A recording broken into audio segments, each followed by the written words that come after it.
Hello friends, मैं हूं आप सबका फैक्ट भाई। और क्या आपको पता है 2005 में हम्बर्ग में 1000 मेढक एक साथ धुड़ुम धुड़ुम करके अपने आप फट के मर गए थे। और यही नहीं, एक और ऐसा सेम केस हुआ 1910 में, जब एक डक एक शो के दौरान जिंदा फट गया था। अब जरा इस वीडियो पर गौर फरमाइए, क्या लगता है आखिर ये हुआ तो हुआ क्यों? व्हेल मछली फटी कैसे? या फिर वर्ल्ड वॉर 1 के टाइम की कहानियां तो आपने सुनी होंगी, जब लोग चूहों से दूर रहा करते थे क्योंकि वो कभी भी ब्लास्ट हो जाया करते थे। लेकिन कैसे? और रैट्स ही नहीं बॉस, गाय, जेलीफिश, ऑक्टोपस जैसे जानवर भी फट फट कर मरते हैं। पर ये सारे जानवर आखिर फटते क्यों हैं? वही तो आज हम जानने वाले हैं in our today's video title, animals that can burst. Number 1, toads. जैसा कि हमने इंट्रो में कहा था कि टर टर करने वाले मेढक भाई साहब आखिर क्यों एक बलून की तरह फूट जाते हैं? तो सुनो, ये सीन 2005 में हम्बर्ग में हुआ था, जब एक ही साथ 1000 मेढकों ने खुद को एक्सप्लोड कर लिया था, जो देख के हर किसी के अपने अपने अलग अलग एक्सप्लेनेशंस थे। कोई कहता था कि जादू टोना है, तो कोई कहता था कि शहर पर बुरा साया मंडरा रहा है। पर असलियत तो तब सामने आई जब साइंटिस्ट फ्रांस मर्चमैन ने इस पर अच्छी तरह से जांच पड़ताल की।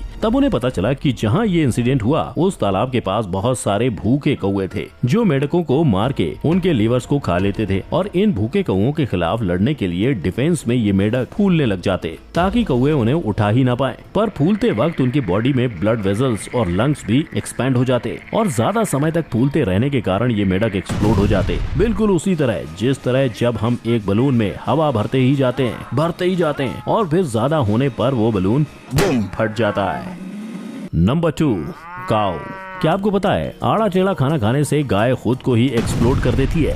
कैसे? तो दोस्तों वो होता कुछ यूं है कि गाय ज्यादातर तो घास वगैरह ही खाती है, पर ये घास के साथ साथ फलियां और कचरा भी खा लेती है गलती से, जो डाइजेस्ट करने पर उनके पेट में भारी मात्रा में मीथेन गैस प्रोड्यूस होता है। और आप यहाँ मानोगे नहीं, एक गाय एक दिन में नहीं तो 500 लीटर तक का मीथेन प्रोड्यूस करती है, जिसे वो ज्यादातर डकार या पाद के थ्रू अपने पेट से बाहर निकाल देती है। पर अगर ये गैस उनके सिस्टम से अगर बाहर नहीं निकल पाता, तब वो काऊ कंटिन्यूअसली गैस भर जाने की वजह से अपनी जगह पर ही ब्लास्ट हो जाती है। हालांकि ऐसा कोई केस आज तक सामने नहीं आया है, पर पॉसिबिलिटी है कि गाय फट सकती है।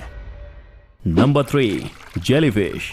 सो फ्रेंड्स, क्या आपको पता है कि जेलीफिश अपनी अल्टन पल्टन सगे संबंधियों के लिए अपने आप को चिक चिक बूम करके ब्लास्ट कर देते हैं? अगर नहीं पता तो फैक्ट भाई से सुनो। ये जेलीफिश के अल्टन पल्टन जब एक साथ शिकार ढूंढते हैं तो इसमें से किसी एक को उस शिकार को पकड़ने के लिए सैक्रिफाइस करना पड़ता है। जी हाँ, कुर्बानी। कैसे? वो सुनो। दरअसल सारे पल्टन में से कोई एक जेलीफिश शिकार को पकड़ने के लिए चुना जाता है। जो चुनाव किस बेसिस पर होता है वो तो मुझे भी नहीं पता भाई लोग, पर चुना हुआ जो पार्टिसिपेंट होता है वो अपने शरीर को सिकुड़ के खुद में सिमटने लगता है। फिर ये शिकार के पास जाकर अपनी बॉडी के अंदर के हाइड्रोजन और ऑक्सीजन से एक स्पार्क क्रिएट करता है, जिससे वो फट जाता है। और उसके फटने से जो शॉक वेव्स क्रिएट होती है, उससे शिकार और वो जेलीफिश दोनों मर जाते हैं। वेल, ये बेचारा तो मर जाता है, पर उस शिकार के टुकड़े टुकड़े दूसरे सारे जेलीफिश का पेट भरने के काम आते हैं। तो ये हुई ना 10 जेलीफिश के लिए एक जेलीफिश की कुर्बानी। Number 4, ducks. दोस्तों, क्या आपने कभी बत्तखों को धूम धूम करके ब्लास्ट होते हुए देखा है? नहीं तो सुना तो पक्का ही होगा। क्या सुना भी नहीं है? अरे रे, कोई बात नहीं, फैक्ट भाई से सुन लो। डक्स यानी बत्तख भी ब्लास्ट होते हैं, और इन्हें ब्लास्ट होने के लिए किसी गोला बारूद की नहीं, सिर्फ ईस्ट की जरूरत होती है। बिल्कुल सही सुना। अगर डक्स गलती से भी ईस्ट खा ले तो इनके पेट में गड़बड़ घोटाला हो जाता है, और डाइजेस्ट नहीं होने के कारण इनके पेट में बिल्कुल गाय की तरह मीथेन गैस बनने लगती है, जिसकी वजह से वो फूल फूल कर धड़ाम से ब्लास्ट हो जाती हैं। और ऐसा ही कुछ हुआ 1910 के एक पोल्ट्री शो में, जिसमें लोग अपने फार्म बर्ड्स यानी चिकन्स, टर्की, डक्स वगैरह को रनवे पर बेचते हैं। पर शो के कुछ घंटे पहले एक डक्स ने गलती से एक पूरी थाली भरकर सड़ा हुआ खमीर खा लिया, और इसका अंजाम तो आप सोच ही सकते हो। अपनी लाइफ का पहला रनवे वॉक करते हुए ये डक फट गई। वो जीती या नहीं ये तो पता नहीं, पर दूसरे दिन अखबारों में फोटो तो उसके ही छपे थे। नंबर 5, सी ककम्बर। ये जो समुद्री ककड़ी है यानी सी ककम्बर है, वो खुद को इस विचित्र विचित्र तरीके से एक्सप्लोड करती है। पर आखिर क्या दुख है इसकी जिंदगी में जो कभी खत्म ही नहीं होता? साला ये दुख का खत्म नहीं होता बे। वेल, भावनाओं में बहे बिना थोड़ा मुद्दे पर बात करते हैं। तो बेसिकली वैसे तो उनकी काफी प्रजातियों में वो किसी प्रेडेटर को मारने के लिए अपने बॉडी से पॉइजन रिलीज करते हैं, पर इसकी ये एक प्रजाति दूसरों से थोड़ी हटके है। इसे जैसे ही अपने आसपास कोई शिकार दिखता है तो ये बचने के लिए अपने बॉडी के अंदर की आंतें यानी जितने भी इंटरनल ऑर्गन्स हैं उनको ऐसे बाहर निकाल देती है, जो देखते ही शिकारी बोलता है ओ वाओ फ्री खाना, और उस पर झपट पड़ता है। और उतने में ये सी कुकुम्बर वहाँ से चुपचाप कल्टी हो लेता है। पर भले वो वहाँ से बहुत दूर निकल गया हो, पर अपने बॉडी के सारे हिस्से निकाल देने के बाद ज्यादा देर तक जी नहीं सकता। Number 6, termites.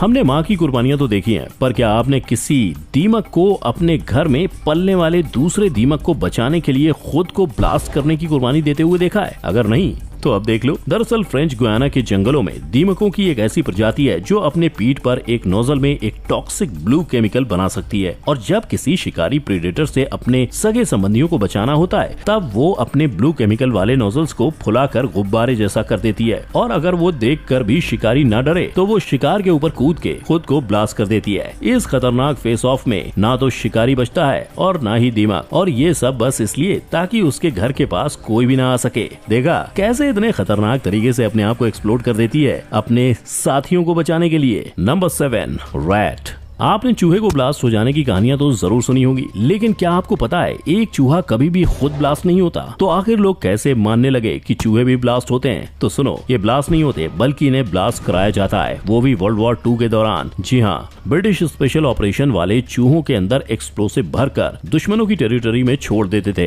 क्योंकि उस टाइम पर प्लेग फैला हुआ था और लोग चूहे देखते ही उन्हें आग में फेंक देते थे, और जैसे ही चूहे आग में पड़ते वो एक्सप्लोड हो जाते। अब समझे ये चूहे कैसे फटते थे। Number 8, whale fish. हाय राम, ये क्या हो गया? इतनी बड़ी वेल मछली के आखिर ऐसे चीथड़े चीथड़े उड़ गए? क्या वजह होगी इस मछली के धड़ाधड़ फूटने की, धूम धड़ाम फूटने की? तो दोस्तों थोड़ी छानबीन के बाद हमने पता लगा लिया कि ये कोई आम मछली नहीं बल्कि एक मरी हुई स्पर्म वेल है, जिसके ब्लास्ट होके चीथड़े चीथड़े होने की वजह है इसके डिकम्पोजिशन होने के बाद का प्रोसेस। यानी जब एक स्पर्म वेल मरती है तब पानी के अंदर दूसरी मछलियां और शार्क इनकी बॉडी को खा लेते हैं, पर जब इनकी बॉडी किनारे पहुंच जाती है तब डिकम्पोज होते वक्त उनकी बॉडी में हाइड्रोजन सल्फाइड और मीथेन गैस जनरेट होने लगता है, और इनकी मोटी चमड़ी की वजह से वो गैस बाहर नहीं आ पाता और वो धीरे धीरे करके बॉडी के अंदर बिल्ड होने लगता है और फिर अचानक धड़ाम करके ब्लास्ट हो जाता है। तो अगर आपको कभी ऐसे किनारे पर पड़ी हुई वेल मछली दिखे तो 100 मीटर की दूरी बनाए रखना, नहीं तो इसके टुकड़े आपके सर के ऊपर होंगे,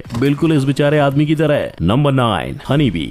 अगर आपको किसी मधुमक्खी ने डंक मारा है तो आप जानते हैं कि वो दर्द अलग लेवल पर होता है, पर कभी सोचा है कि उस मधुमक्खी का क्या हुआ होगा? वेल, वो डेफिनेटली मर गई होगी, और हर मधुमक्खी डंक मारने पर मर जाती है। क्यों? तो भाई लोग, होता कुछ ऐसा है कि इन शहद बनाने वाले हनीबीज को अगर किसी प्रीडेटर से खतरा लगता है तब ये अपने बॉडी से एक डंक निकालती हैं और उस प्रीडेटर को डस लेती हैं, पर डसने के बाद उनका डंक सामने से बाहर नहीं निकलता बल्कि फंसा ही रह जाता है, और वो डंक कनेक्टेड होता है उनके इंटरनल ऑर्गन से, जिस वजह से जैसे ही वो भागने की कोशिश करती हैं उनके सारे ऑर्गन्स बाहर आ जाते हैं, जो दिखने में कुछ ऐसा लगता है मानो मधुमक्खी नीचे से फट गई हो। इसलिए दोस्तों कभी किसी मधुमक्खी को डंक मारने के लिए उकसाना मत, क्योंकि ना सिर्फ तुम्हारा मुंह सूज जाएगा पर तुम एक मधुमक्खी किलर भी बन जाओगे। Number 10, octopus. तो आखिर में बात करते हैं हमारे 8 पैरों वाले बंधु ऑक्टोपस की, जो अंडे देते ही खुद को एक्सप्लोड कर देते हैं। और अगर आप सोच रहे हो कि ऐसा क्यों, तो कान लगाकर सुनो। दरअसल ऑक्टोपस अपनी पूरी जिंदगी में सिर्फ एक ही बार बच्चे पैदा कर सकते हैं, जिसमें से मेल ऑक्टोपस को कोई फर्क नहीं पड़ता और मेट करने के बाद बेफिक्र रहता है, लेकिन फीमेल ऑक्टोपस इनकी तरह बेफिक्र नहीं रहती, क्योंकि जब ये बच्चे पैदा करती है तो ये उन्हें छोड़कर नहीं जाती। वो खाना पीना छोड़ देती है और कई बार तो बैठे बैठे अपनी ही बॉडी के पार्ट्स खाकर खुद को खत्म कर देती है, जिस वजह से उसका बचा खुचा हिस्सा फूलकर बस्ट हो जाता है और अपने बच्चों के लिए अपनी जान की परवाह किए बिना मौत को गले लगा लेती है। सच में प्रजाति कोई भी हो, माँ का प्यार सेम होता है। तो यही थे वो सारे खतरनाक से खतरनाक एनिमल एक्सप्लोजन्स, जिनका कच्चा चिट्ठा आप सबके सामने आया है इस वीडियो के थ्रू। तो आपका भी फर्ज बनता है अपने फैक्ट भाई के इस वीडियो की तरह हर वीडियो को प्यार देना, जिसके लिए आपको थम्स अप क्लिक करके वीडियो को लाइक करना है, शेयर करना है और चैनल को सब्सक्राइब करना है। तो आज के लिए बस इतना ही, मिलते हैं अगली वीडियो में। जय हिंद।